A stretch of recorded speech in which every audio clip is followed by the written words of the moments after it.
This episode is brought to you by Indeed. When your computer breaks, you don't wait for it to magically start working again. You fix the problem. So why wait to hire the people your company desperately needs? Use Indeed's sponsored jobs to hire top talent fast. And even better, you only pay for results. There's no need to wait. Speed up your hiring with a $75 sponsored job credit at Indeed.com/podcast. Terms and conditions apply. Hilton brings you new ways to stay with experiences that let you capture the glory days. Introducing the Graduate Hotels. Each inspired by local college towns, these stays are always original and never boring. Get in touch with traditions all across the country and enjoy a stay that's a class above the rest. Book at Graduate Hotels with Hilton Honors Points at Hilton.com. It's a win-win. Hilton, for the stay. If you are interested in supporting this podcast and at the same time getting all my episodes ad-free, then please head to my website, 3dprintingbasicspod.com. Again, that's 3dprintingbasicspod.com. There you can find all the links to support me, my affiliate links, and as a perk, you can get all my episodes ad-free if you subscribe on Patreon, Spotify, or Apple Music. Again, all my links will be there, as well as a contact form if you have any questions. Thank you, and I hope you enjoy this episode. Hello, and welcome back to 3D Printing Basics. This is episode number 58, and in this episode, we are going to be going over some 3D printing news that I have found interesting. Before we get into it, I just wanted to say that I have begun to drop links in the show notes that link to a questionnaire form. If you have any kind of questions, if you have any topics you may want me to cover, I've just figured it was easiest if I just left a Google Forms link in the description of every single episode. You can click on that and it will take you to a form where you can fill it out and ask me any kind of questions you want. So please, if you have any questions for me or maybe have a topic that you want me to cover, please head to that form and fill it out and I will take it into consideration. Thank you guys so much for the support, and with that being said, let's get right into it. The first bit of news that I found interesting and wanted to cover today comes in the medical field, and this is where 3D printing was used to advance some medical students at Oklahoma State University in the United States. The College of Veterinary Medicine, they have received a completed 3D printed horse skeleton to use to be able to study and to practice surgeries on.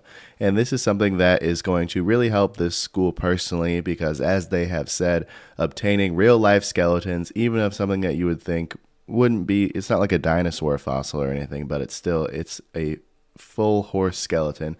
They say that it is really expensive and difficult to get a hold of, and so a 3D printed alternative is really attractive because it helps save them money, and also they can get a lot more of them so that they can practice, versus if you can get, I don't know, maybe one or two horse skeletons when in the same price point, you can get 100 3D printed ones. And this is something that I find really interesting because it's something that I feel like I've known for a long time, and I'm happy that it's really going mainstream in that 3D printing is a great alternative for some really expensive things, especially in the medical field. If you wanted to practice any kind of surgery, I know that I've read articles in the past of people creating accurate skin 3D printed models to practice surgery on, and so being able to recreate a fully functional horse skeleton for these students to practice on is just helping advance the medical field, and that's something that I really like to see in that 3D printing advancing anybody along medically, and just something that I find really interesting and I hope continues to happen, and I hope that 3D printing continues to be utilized in the medical field. According to the article, which I will put in the show notes, the print took around 3 days to print and also included 4 hours of removing supports, which for those of us who know how difficult and annoying removing supports can be, 4 straight hours of that had to have been a pain. But I'm glad that the person who made this, Shannon Austin, was able to push through that and give us something that can help medical students learn more about their profession. This episode is brought to you by PCBWay. Ready to take your electronics projects to the next level? PCBWay offers everything you need, from custom PCBs to 3D printing and even CNC machining, all under one roof. They're trusted by engineers and makers worldwide for their exceptional quality and fast turnaround. And here's a special deal for listeners of 3D Printing Basics. Use the promo code 3DPrinting2, SQUARED, to get $10 off your first order. Start your next project with PCBWay and see the difference for yourself. head over to PCBWay.com today. The next interesting piece of news that I want to talk about comes out of Australia, where James Cook University engineers have developed the first ever bendable ceramic that could be just what the aerospace industry is looking for. And the reason that the aerospace industry is looking for that is that they like ceramic materials because of the heat absorption ability, but ceramic is usually very brittle and can crack, and so it can't really flex all that much. But this university, the engineers have developed a material that can be 3D printed that has all the ceramic properties but can also be bent, and according to them, they applied 80% of the maximum load and bent it over 10,000 times, and it showed no physical sign of fatigue. And this would be a huge breakthrough for the aerospace industry because, like I said, they like ceramic materials for the heat absorption, but they always have problems with it being too brittle. So if this material really works out where they can have kind of the best of both worlds with the ceramic and the heat absorption, but also have it be very durable and being able to bend but not break, that would be a huge advancement, and I'm sure that they would look to use these on their spacecrafts. And this has already gotten the attention of Lockheed Martin, where they have partnered with James Cook University and are beginning the stress tests of this material.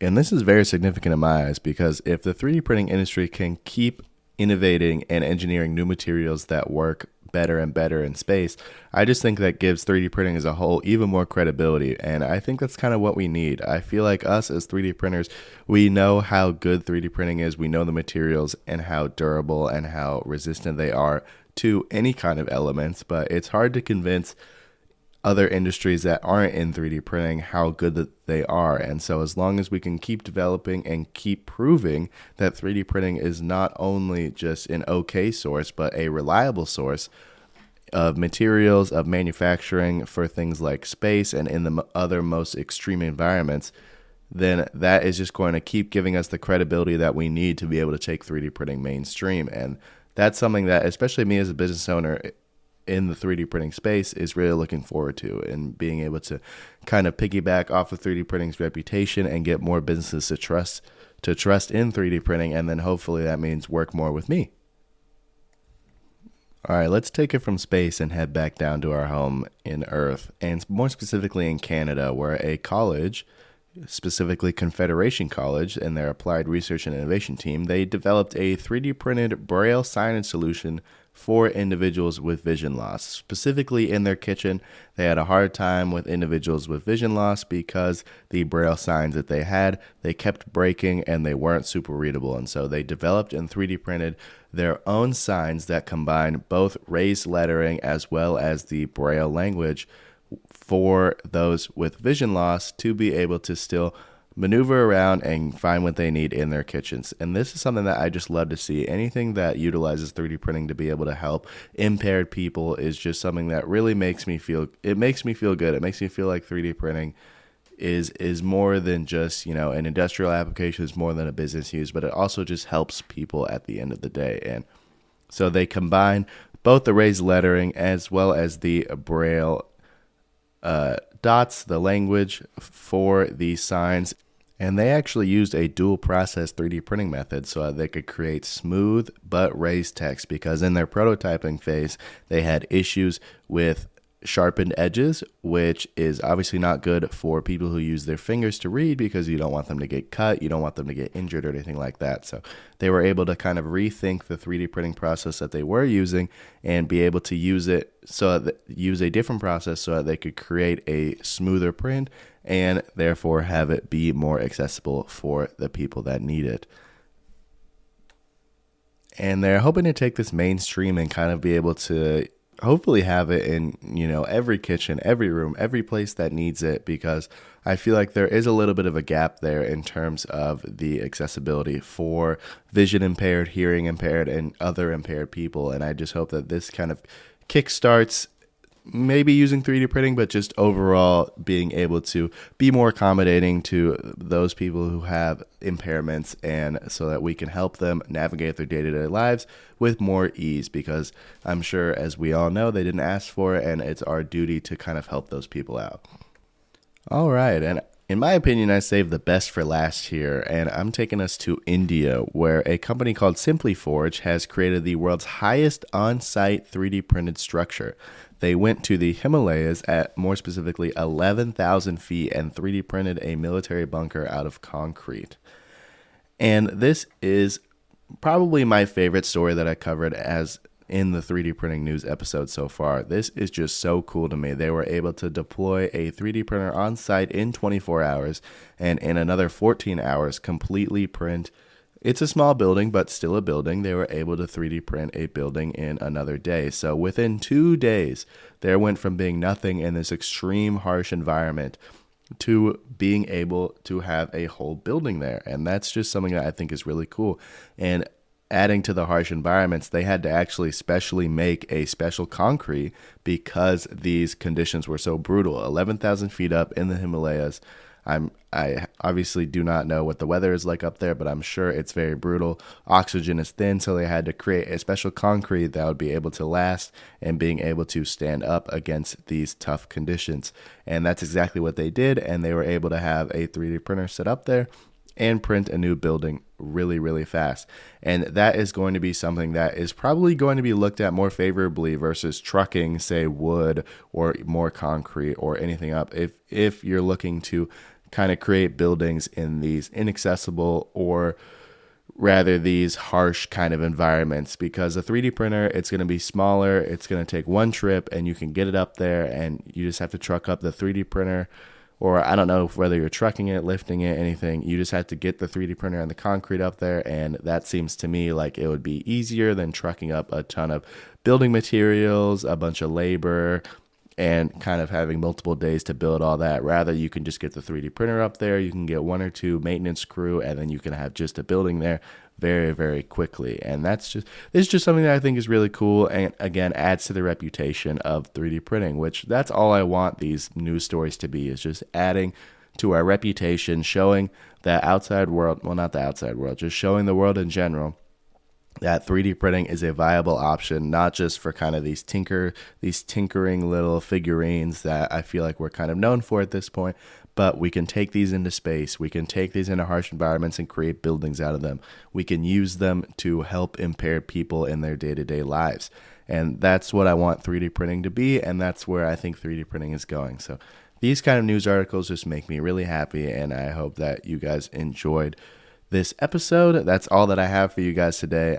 Let me know, like I said, if you have any kind of questions, please fill out the form that I will be leaving in the description of every episode from here on out. So thank you guys so much for listening. I appreciate all your guys' support, and I will talk to you next time.